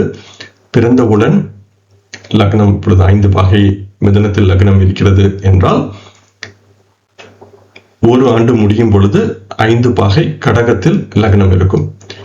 எனவே இப்பொழுது இந்த 30 பாகையை 1 ஆண்டில் லக்னம் கடக்கும். 2வது ஆண்டில் 5 பாகை கடகத்தில் இருந்து 5 பாகை சிம்மத்திற்கு லக்னம் நகரும். 3வது ஆண்டில் 5 பாகை சிம்மத்திலிருந்து 5 பாகை கன்னிக்கு லக்னம் நகரும் என்ற விதமாக நாம் லக்னத்தை நகர்த்த வேண்டும். அதே போல அந்த இடத்திலிருந்து கணக்கிட்டு புக்திகள் எந்தெந்த இடத்தில் இருக்கும் என்பதாக தொடர்ந்து தேடினால் மட்டுமே சரியான சுதர்சன சக்கர தசை என்பதை நாம் கணக்கிட முடியும். ஜெகநாத ஹோரா இதை சரியாக தருவதில்லை. அதே போல மொழிபெயர்த்தவர்களும் இதை சரியாக செய்யவில்லை. எனவே அந்த பராசரர் சொல்கின்ற விளக்கத்தை கூர்ந்து கவனித்தால் நான் சொல்கின்ற விளக்கம் என்பது உங்களுக்கு புரிய வரும். எனவே இந்த தசையை அடிப்படையாக வைத்தே பராசரர் இந்த எந்த வயதில் என்ன நடக்கும் என்பதை சொல்கிறார் என்பது என்னுடைய தற்போதைய புரிதல். எனவே இதை அடிப்படையாக வைத்தே நான் இந்த அடுத்து வருகின்ற ஜாதக விளக்கங்கள் என்பதை சொல்ல போகிறேன். இப்பொழுது நாம் முதல் எடுத்துக்காட்டு ஜாதகமாக 7/8/1977 அன்று பிறந்த ஒருவருடைய ஜாதகத்தை பார்ப்போம். நான் பிறந்த நேரம், இடம் போன்றவற்றை தரவில்லை. ஏனெனில் மற்றவருடைய அனுமதி இல்லாமல் அவருடைய பிறந்த விவரங்களை தருவது சரியானதாக இருக்காது என்பதால் நான் பிறந்த நாள் மட்டும் தந்திருக்கிறேன். ஆனால் நவாம்சம் என்பதையும் தர இருப்பதால் நீங்கள் எளிதாக பிறந்த நேரம் என்பதை ஓரளவு துல்லியமாக கணக்கிட்டுக் கொள்ள முடியும். எனவே இப்பொழுது நவாம்சம், லக்னம் என்பது மிதுனத்திலும் நவாம்சம் என்பது ரிஷபத்திலும் இருக்கிறது. நவாம்சத்தில் ராசிகள் உண்டு. எனவே நவாம்சம் என்பது ரிஷபத்தில் இருக்கிறது என்பதால் 8வது அம்சத்தில் இருக்கிறது என்பதை நாம் பார்த்த உடனே புரிந்து கொள்ள முடியும். எனவே இந்த நாள் 8வது அம்சத்தில் லக்னம் இப்பொழுது வருகிறது என்று பார்த்தால் நீங்கள் தோராயமாக பிறந்த நேரத்தை கூட செய்து பார்த்துக் கொள்ள முடியும். எனவே இவருடைய நவாம்சம் என்பது இப்படி இருக்கிறது. இவருக்கு திருமணம் நடக்கும் பொழுது 25 வயது நடந்திருந்தது அவருக்கு. எனவே இது எந்த ஸ்லோகம், பராசரர் சொல்கின்ற ஸ்லோகம் இந்த ஜாதகத்திற்கு பொருந்தி இருக்கிறது என்று பார்த்தால், இவருக்கு பாவ கட்டம் தந்திருக்கிறேன். இவருக்கு இந்த 32வது ஸ்லோகம் ஓரளவு பொருந்தி இருக்கிறது என்பதாக நாம் சொல்லலாம். எனவே இந்த 32ஆம் ஸ்லோகம் என்ன சொல்ல வருகிறது என்றால், ரந்திரேஷே தாரராசிஸ்தே லக்னாம்சே பிருகு சம்யுதே பஞ்சவம்சே திரயஸ்ரம்சே விவாகம் லபதே நரக என்று சொல்வதால், 8ஆம் பாவகாதிபதி 7ஆம் பாவகத்தில் இருக்கும் பொழுது நவாம்ச லக்னத்தில் சுக்கிரன் சேர்ந்திருக்க அவருக்கு 25ஆம் வயதில் அல்லது 33ஆம் வயதில் திருமணம் நடக்கும் என்பதாக நாம் புரிந்து கொள்ளலாம். பொதுவாக பலரும் செய்வது என்னவென்றால், நேரடியாக சென்று நாம் ராசி கட்டத்தை பார்ப்போம். 8ஆம் பாவகாதிபதி சனி 7ஆம் பாவகத்தில் இல்லை. எனவே அதே போல நவாம்ச லக்னத்தில் சுக்கிரன் சேர்ந்திருக்கிறது என்றால், நவாம்ச லக்னம் என்பது சுக்கிரனுடைய ராசியில் இருக்கிறது என்றுதான் சொல்ல முடியும். எனவே நவாம்ச லக்னத்தில் சுக்கிரன் இல்லை, ஆனால் சுக்கிரனின் ராசியில் இருக்கிறது. ஆனால் முதல் நிபந்தனை பொருந்தவில்லை என்பதாக இந்த ஸ்லோகத்தை நாம் கடந்து சென்று விட வாய்ப்பிருக்கிறது. ஆனால் திருமணத்திற்கு முக்கியமாக பார்க்கப்பட வேண்டியது நவாம்சம் மட்டுமே. எனவே ராசியில் இந்த நிபந்தனை பொருந்தி இருந்தாலும் அது அவ்வளவு முக்கியமானதில்லை. நவாம்சத்தில் தான் இந்த விதி பொருந்துகிறதா இல்லையா என்பதை முக்கியமாக கவனிக்க வேண்டும். பராசரர் நவாம்சத்தையும் ஒரு ராசி கட்டம் போலவே, எப்படி நாம் ராசி கட்டத்தில் என்னவெல்லாம் பார்க்கிறோமோ அதையெல்லாம் நவாம்சத்திலும் பார்க்க வேண்டும். நவாம்சம் மட்டுமல்லாமல் மற்றும் உள்ள அனைத்து வர்க்க சக்கரங்களிலும் ராசியில் என்னெல்லாம் விதிகள் பயன்படுகிறதோ அதை எல்லாமே பயன்படுத்தலாம் என்பதாக தெளிவாகவே சொல்லியிருப்பதால் நாம் நவாம்சத்தை ஒரு முழுமையான ஒரு ஜாதக கட்டமாக கவனித்து இந்த விதிகள் பொருந்துகிறதா இல்லையா என்பதை பார்க்க வேண்டும். இப்பொழுது நவாம்சத்தின் 8ஆம் பாவகாதிபதி 7ஆம் பாவகத்தில் இருக்கிறது. எனவே குரு 8ஆம் பாவகாதிபதி, அது 7ஆம் பாவகத்தில் இருக்கிறது. எனவே முதல் நிபந்தனை பொருந்தி வருகிறது. இரண்டாவதாக நவாம்ச லக்னத்தில் சுக்கிரன் இருக்க வேண்டும். ஆனால் இங்கு நவாம்ச லக்னத்தில் சுக்கிரன் இல்லை. ஆனால் நவாம்ச லக்னம் என்பது சுக்கிரனுடைய ராசியில் இருக்கிறது. இந்த இடத்தில் பராசரர் பயன்படுத்துகின்ற சொல் சம்யுதே என்று சொல்லியிருப்பதால் இது சேர்ந்திருக்க வேண்டும் என்றும் புரிந்து கொள்ளலாம், அல்லது தொடர்பு கொள்ள வேண்டும் என்றும் புரிந்து கொள்ளலாம். இந்த இடத்தில் அவருக்கு நான் மொழிபெயர்க்கும் பொழுது சேர்ந்திருக்க என்ற பெயர் தெரிந்தாலும் பொருந்தியிருக்க அல்லது தொடர்பு கொள்ள என்றும் புரிந்து கொள்ளலாம். எனவே இது நவாம்ச லக்னம் என்பதும் சுக்கிரனுடைய ராசியில் இருக்கிறது என்று இங்கு பொருந்தி இருப்பதால் இவருக்கு இந்த விதிகள் பொருந்துகிறது என்பதாக அதை புரிந்து கொள்ளலாம். அவருக்கு திருமணம் என்பதும் 25வது வயதிலேயே நடந்தது. ஒருவேளை 25 நடக்கவில்லை என்றால் அவருக்கு 33ஆம் வயது வரை காத்திருந்திருக்க வேண்டும் என்று இந்த சுதர்சன சக்கரம் என்பதை மட்டும் வைத்து பார்த்து புரிந்து கொள்ள முடியும். அதையும் நான் முழுமையாக சுதர்சன சக்கரம் என்பதை வரையவில்லை. ஏனெனில் இவருக்கு சந்திரன் என்பது வேறு இடத்திலும் சூரியன் என்பது வேறு இடத்திலும் இருப்பதால் நாம் முழுமையாக சுதர்சன சக்கரம் என்று வரைந்து அதன் பிறகே பலன் என்பதை தேட வேண்டும். என்னுடைய நோக்கம் இந்த ஜாதகருடைய பலன் தேடுவதில் இல்லை, இந்த விதி பொருந்துகிறதா இல்லையா என்று பார்ப்பது மட்டுமே என்பதால் இவருக்கு இந்த விதி பொருந்தி இருக்கிறது. எனவே இவருக்கு திருமணம் நடக்கும் பொழுது இவருடைய அந்த சுதர்சன சக்கரம் என்பதன்படி அவருடைய வளர் லக்னம் என்பது மிதுனத்தில் இருந்தது. அதே போல நவாம்சத்தில் அவருடைய வளர் லக்னம் என்பது ரிஷபத்தில் இருந்தது. எனவே இது போன்ற ஒரு நிலையில் பாவகத்தில் சுக்கிரன் இருந்து லக்னமும் சுக்கிரனுடைய ராசியில் இருந்ததால் மிதுனத்தில் ராசி கட்டத்தில் வளர் லக்னம் இருக்கும் பொழுது வளர் லக்னம் என்றால் என்ன என்பதை சென்ற பக்கங்களில் பார்த்தோம். எனவே ஒவ்வொரு ஆண்டும் தொடர்ந்து ஒவ்வொரு ராசியாக லக்னம் தொடர்ந்து மாறி வருவது வளர் லக்னம். எனவே வளர் லக்னம் மிதுனத்தில் ராசியில் இருக்கும் பொழுதும் அதே ரிஷபத்தில் இருக்கின்ற புள்ளியை நாம் நவாம்சத்திற்கு கொண்டு செல்லும் பொழுது வளர் லக்னம், ரிஷபத்தில் இருக்கும் பொழுது நவாம்சத்தில் இவருக்கு திருமணம் என்பது நடந்தது. வாருங்கள் அடுத்து 2வது ஜாதகத்தை பார்ப்போம். அடுத்து இந்த 2வது ஜாதகம் 15/4/1983 அன்று பிறந்த ஒரு ஜாதகர். எனவே லக்னத்தில் லக்ன ராசியில் லக்னம் இருக்கின்ற ராசியில் 4 கிரகங்கள், மற்ற கிரகங்கள் ராசி கட்டத்தில் இந்த நிலையில் இருக்கின்றன.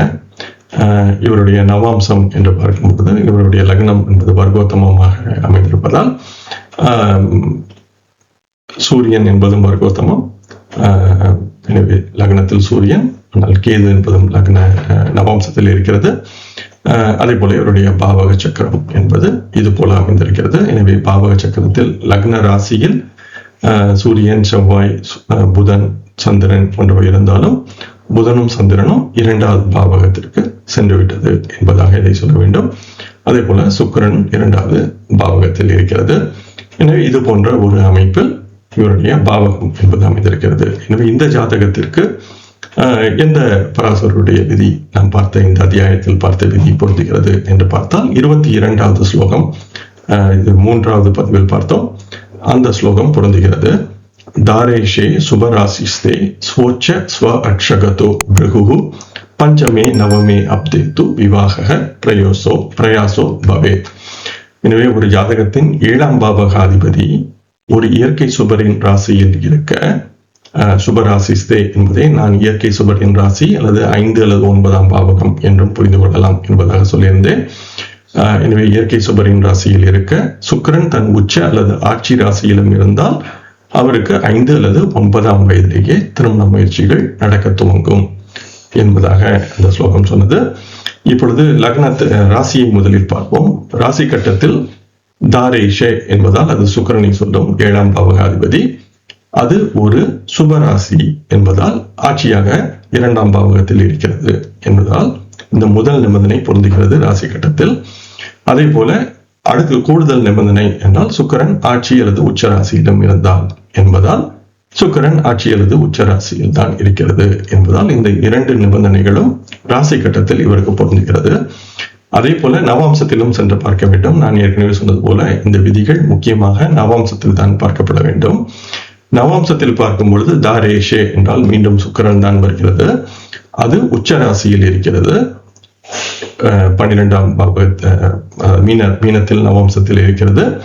அதே போல சுக்கிரன் ஆட்சி அல்லது உச்ச ராசியிலும் இருக்கிறது. எனவே சுக்கிரனே 7ஆம் பாவகாதிபதியாகவும் வந்திருப்பதால் இவருக்கு இந்த 2 நிபந்தனைகளும் மிகவும் எளிதாக பொருந்திருப்பதால் இவருக்கு 5 அல்லது 9ஆம் வயதிலேயே திருமண முயற்சிகள் நடக்க துவங்கும் என்பதாக ஸ்லோகம் சொல்கிறது. நான் ஏற்கனவே சொன்னது போல இது அந்த காலத்தில் பொருந்தி இருக்கலாம். இந்த காலத்தில் 5 அல்லது 9ஆம் வயதில் திருமணம் நடக்க முடியாது. எனவே நான் தொடர்ந்து 12ஐ கூட்டிக் கொண்டு வர வேண்டும் என்பதாக விளக்கியிருந்தேன். இப்பொழுது 5உடன் 12 கூட்ட 17ஆம் வயது என்பதாக வரும். 9உடன் 12 கூட்ட 21ஆம் வயது என்பது வரும். அடுத்ததாக இந்த 5உடன் 24ஐ கூட்ட 29வது வயது என்பது வரும். இவருக்கு திருமணம் நடக்கும் பொழுது இவருக்கு 29ஆம் வயது என்பது நடந்திருந்தது. எனவே ராசியில் இவருடைய மலர் லக்னம் என்பது சிம்மத்தில் இருந்தது. சூரியன் லக்னத்தில் இருப்பதை பார்க்க முடியும் நவாம்சத்திலும். அதே போல நவாம்ச லக்னம் என்பது கடகத்தில் வந்திருக்கும் பொழுது, எனவே சிம்மத்தில் இருந்து எத்தனையாவது பாகையில் மலர் லக்னம் இருந்தது என்று பார்த்து நவாம்சத்தில் பார்க்கும் பொழுது நவாம்சத்தில் கடகத்தில் இருக்கும் பொழுது அவருக்கு திருமணம் என்பது நடந்தது. எனவே சந்திரன் 7ஆம் பாவகத்திலும் நவாம்சத்தில் இருப்பதை பார்க்க முடியும். எனவே அந்த சந்திரனின் நவாம்சத்தில் இவருக்கு திருமணம் என்பது நடந்தது. இந்த ஜாதகத்தில் இந்த 22ஆம் ஸ்லோகம் ராசியிலும் பொருந்துகிறது, நவாம்சத்திலும் பொருந்துகிறது. எனவே இவருக்கு இந்த விதி என்பது தெளிவாக பொருந்தி போகிறது என்பதை நாம் பார்க்க முடிகிறது. அடுத்ததாக சமீபத்தில் திருமணம் நடந்த ஒரு பெண்ணுடைய ஜாதகம். இவருடைய பிறந்த நாள் 30/9/1996. ராசி கட்டம் நவாம்ச கட்டம் என்பதை மிக பார்க்கலாம். அதே போல பாவகம் என்பது இது போன்று அமைந்திருக்கிறது. எனவே இந்த நவாம்ச கட்டத்தில் இருந்து நாம் நேரடியாக பிறந்த நேரம் என்பதை ஓரளவு யூகித்துக் கொள்ள முடியும். எனவே இவருக்கு எந்த விதி பொருந்தி இருக்கிறது என்று பார்த்தால் 27வது ஸ்லோகம் இவருடைய ஜாதகத்தில் பொருந்தி இருக்கிறது. சந்திரா ஜாமித்ரகே சுக்ரே சுக்ரா ஜாமித்ரகே ஷனம் வத்சரே அஷ்டாதசே பிராப்தே விவாகம் லபத்தே நரக என்பதாக இந்த ஸ்லோகம் சொல்கிறது. எனவே இப்பொழுது ராசி கட்டத்தை பார்த்தால் சந்திரனுக்கு 7ஆம் பாவகத்தில் சுக்கிரன் இருக்கிறதா என்றால் இல்லை. அதே போல சுக்கிரனுக்கு 7ஆம் பாவகத்தில் சனியும் இல்லை. எனவே ராசி கட்டத்தில் இவருக்கு இந்த விதி பொருந்தவில்லை. நவாம்சத்தில் பார்ப்போம். சந்திரனுக்கு 7ஆம் பாவகத்தில் சுக்கிரன் இருக்கிறது. அடுத்ததாக சுக்கிரனுக்கு 7ஆம் பாவகத்தில் சனி இல்லை. எனவே இப்பொழுது சந்திரன் என்பது துலா ராசியில் இருக்கிறது, சுக்கிரன் மேஷத்தில் இருக்கிறது. எனவே நாம் 7ஆம் பாவகத்தில் இருக்கிறது என்பதாக சொல்லலாம்.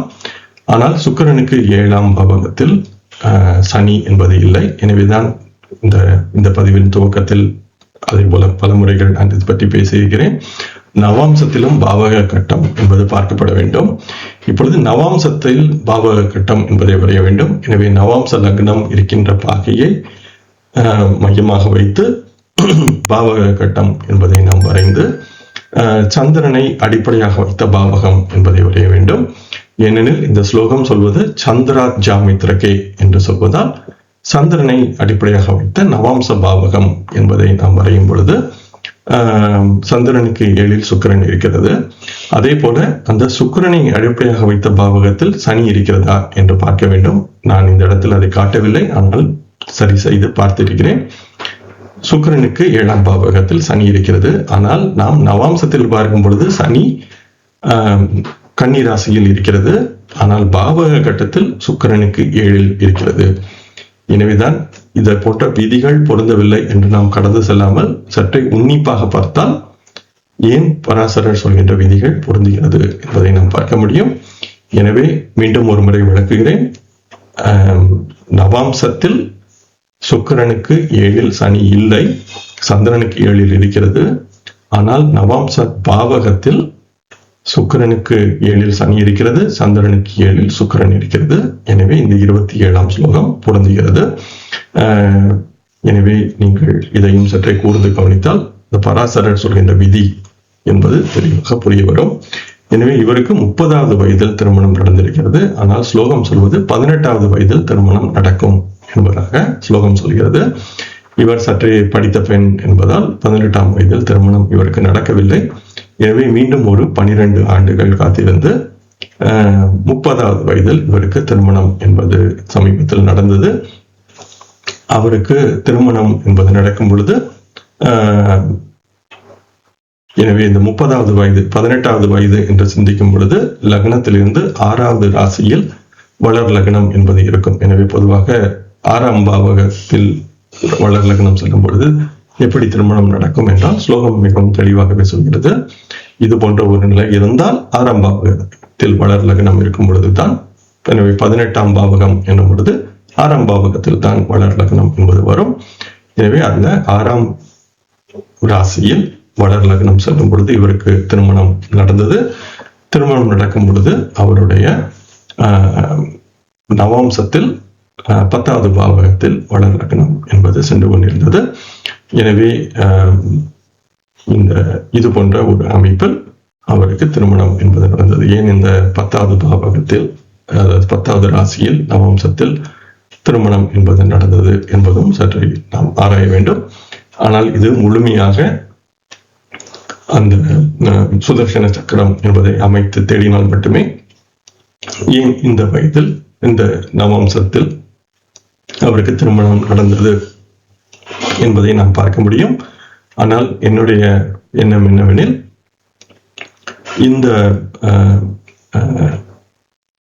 இந்த விதி என்பது இவருக்கு பொருந்தி போகிறது என்பதை காட்டுவதற்கும், அதே போல நவாம்சத்திலும் பாவகங்கள் என்பது அமைக்கப்பட வேண்டும். அதே போல ஒவ்வொரு கிரகத்திற்கும் அடிப்படையாக சந்திரனை அடிப்படையாக வைத்த பாவகம் மட்டும் போதாது, நீங்கள் சுக்கிரனையும் அடிப்படையாக வைத்து பாவக கட்டம் வரைந்து அங்கு சனி சரியாக 7ஆம் பாவகத்தில் இருக்கிறது என்றும் உறுதி செய்து கொள்ள வேண்டும் என்பதை விளக்குவதற்காக மட்டுமே இந்த ஜாதகம் பொருத்தமாக இருக்கும் என்று சிந்தித்தேன். ஒரு 4வது எடுத்துக்காட்டு ஜாதகமாக ஒரு ஆணுடைய ஜாதகத்தை பார்ப்போம். இதுவும் ஒரு முக்கியமான எடுத்துக்காட்டு ஜாதகம். இவர் பிறந்தது 29/10/1974 ஆண்டு. இது ராசி கட்டம், இது நவாம்சம். நவாம்சத்திலிருந்து நீங்கள் தோராயமாக பிறந்த நேரத்தை யூகித்துக் கொள்ள முடியும். துல்லியமாக கிடைக்காது, ஆனால் தோராயமாக பிறந்த நேரம் என்பதை நீங்கள் பார்த்துக் கொள்ள முடியும். இது இவருடைய பாவக கட்டம். பாவக கட்டத்தில் புதன் ராசியில் லக்னம் இருக்கின்ற ராசியில் இருந்தாலும் பாவக கட்டத்தில் 12ஆம் பாவகத்திற்கு சென்று விட்டது என்பதாக இதை புரிந்து கொள்ளலாம். இவருக்கு எந்த விதி பொருந்துகிறது என்று பார்த்தால் இவருடைய ஜாதகத்தில் 2 விதிகள் பொருந்துகின்றன என்பதை நான் பார்க்க முடிகிறது. தாரேஷே சுபராசிஸ்தே ஸ்வச்ச ஸ்வ அக்ஷகதோ பிருகு பஞ்சமே நவமே அப்தேது விவாக பிரயாசோ பவே லக்ன கேந்திரகதே சுக்ரே லக்னேஷே மந்தராசிகே வத்சர ஏகாதசே பிராப்தம் விவாகம் லபதே நரக என்று இந்த 2 ஸ்லோகங்களும் இவருடைய ஜாதகத்தில் பொருந்துகிறது என்பதை நாம் பார்க்க முடியும். முதலாவது ஸ்லோகம் என்பதை நாம் ராசி கட்டத்தில் தேடி பார்ப்போம். 7ஆம் பாவகாதிபதி ஒரு இயற்கை சுபரின் ராசியில் இருக்க தாரேஷே சுபராசிஸ்தே. 7ஆம் பாவகாதிபதி செவ்வாய் இயற்கை சுபரின் வீடான துலாத்தில் இருக்கிறது. சுக்கிரன் செவ்வாய் சேர்க்கை லக்னத்தில் இருக்கிறது. எனவே சுபராசியில் இருக்கிறது. எனவே ராசி கட்டத்தில் பொருந்துகிறது. சுக்கிரன் தன் உச்ச அல்லது ஆட்சி வீட்டிலும் இருந்தால் சுக்கிரன் ஆட்சியாக இருக்கிறது. எனவே ராசி கட்டத்தில் முதல் விதி என்பது பொருந்துகிறது. அடுத்ததாக நவாம்சத்தில் முதல் விதி பொருந்துகிறதா என்று பார்த்தால் 7ஆம் பாவகாதிபதி புதன் ஒரு இயற்கை சுபரின் வீட்டில் இருக்கிறது. எனவே புதன் தனி இருப்பதால் சுபர், அது 7ஆம் பாவகாதிபதி ஒரு சுபரின் வீட்டில் இருக்கிறது என்பதால் முதல் விதி பொருந்துகிறது. சுக்கிரன் தன் உச்ச அல்லது ஆட்சி வீட்டில் இருந்தால் சுக்கிரன் குருவின் வீடான தனுசில் இருக்கிறது, உச்ச அல்லது ஆட்சி வீட்டில் இல்லை. எனவே முதல் விதி நவாம்சத்தில் பொருந்தவில்லை. எனவே ராசியில் முதல் விதி பொருந்துகிறது, ஆனால் நவாம்சத்தில் பொருந்தவில்லை. அடுத்ததாக 2வது விதியை பார்ப்போம். லக்ன கேந்திரங்களில் ஒன்றில் சுக்கிரன் இருக்க. இதை நாம் ராசி கட்டத்தில் தேடி பார்ப்போம். லக்ன கேந்திரத்தில் சுக்கிரன் இருக்கிறது, எனவே லக்னத்தில் தான் சுக்கிரன் இருக்கிறது. எனவே லக்ன கேந்திரத்தில் சுக்கிரன் இருக்கிறது. லக்னாதிபதி சனியின் ராசிகளில் இருக்க. இங்கே லக்னாதிபதி சனியின் ராசியில் இல்லை, ஏனெனில் சுக்கிரன் ஆட்சியாக இருக்கிறது, சனியின் ராசியில் இல்லை. எனவே இந்த 2வது விதி ராசி கட்டத்தில் பொருந்தவில்லை. இப்பொழுது 2வது விதியை நவாம்சத்தில் தேடி பார்ப்போம். லக்ன கேந்திரங்களில் சுக்கிரன் இருக்க.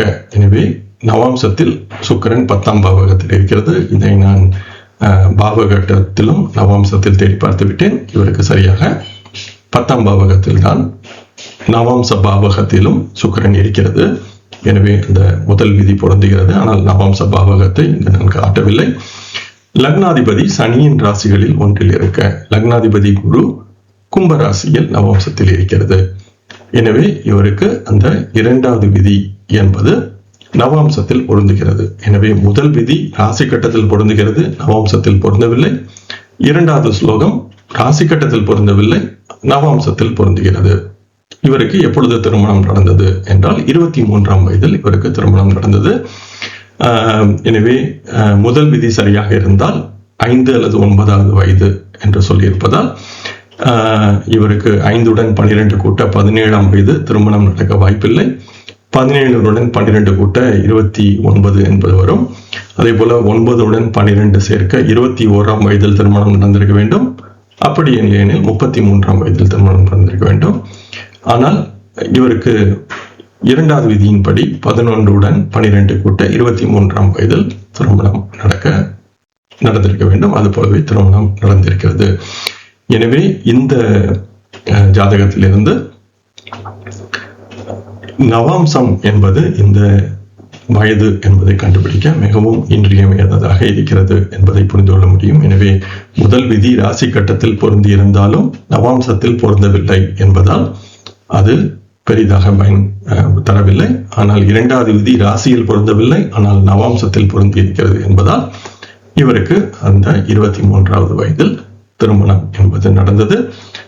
அவருக்கு திருமணம் நடக்கும் பொழுது 23ஆம் வயது என்பதால் வளர் லக்னம் அவருக்கு சிம்ம ராசியில் இருந்தது.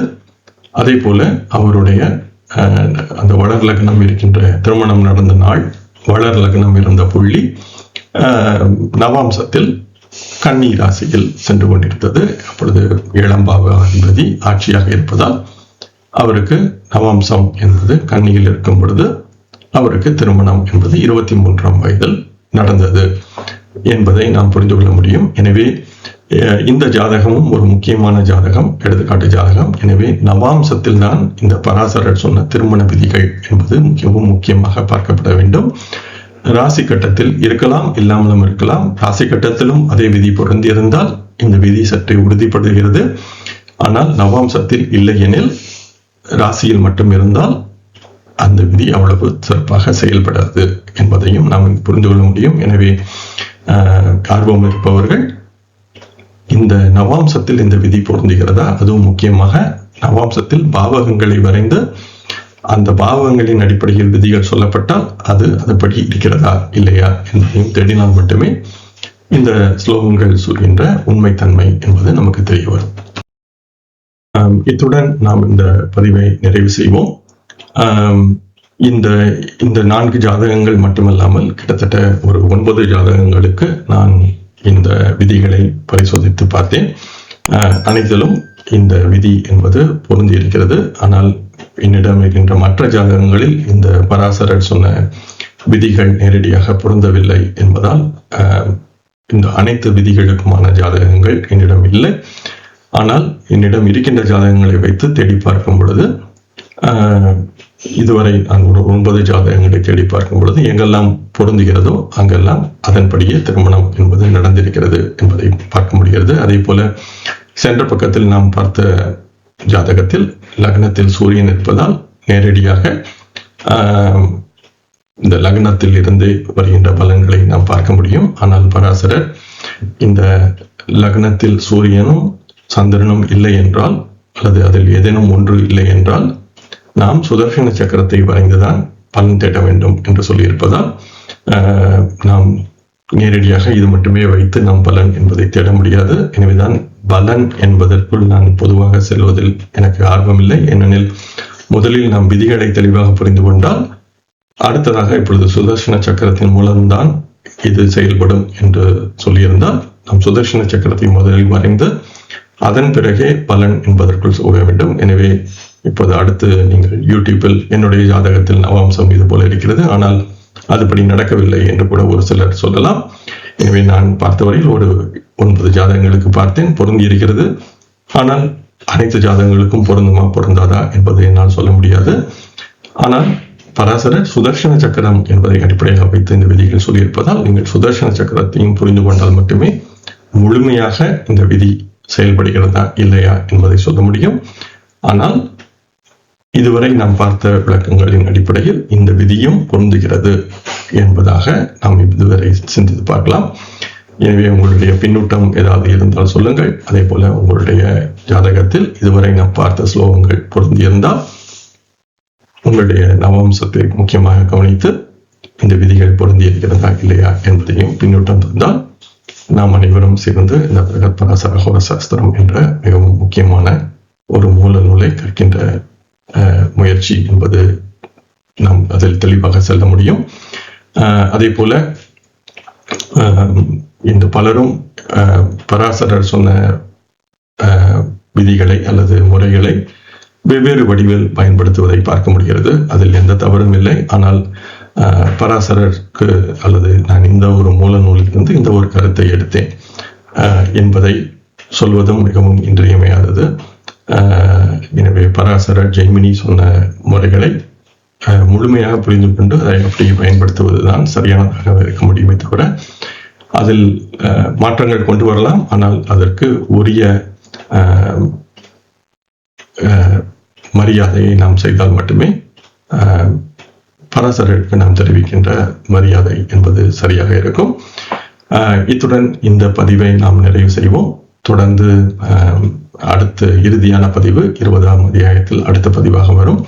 இந்த பதிவு சற்று நீண்டதாக போய்விட்டது. பலரும் ஜாதகங்கள் தந்து விளக்கும்படி கேட்டுக்கொள்வதால் அந்த ஜாதக விளக்கம் என்பது நீண்டதாக போய்விட்டது. என்னுடைய நோக்கம் இது தொடர்ந்து என்னால் செய்ய முடியாது. ஏனெனில் இதற்காக இந்த ஸ்லைட்ஸ் போன்றவற்றை எல்லாம் செய்வதற்கு நீண்ட நேரம் ஆகிறது.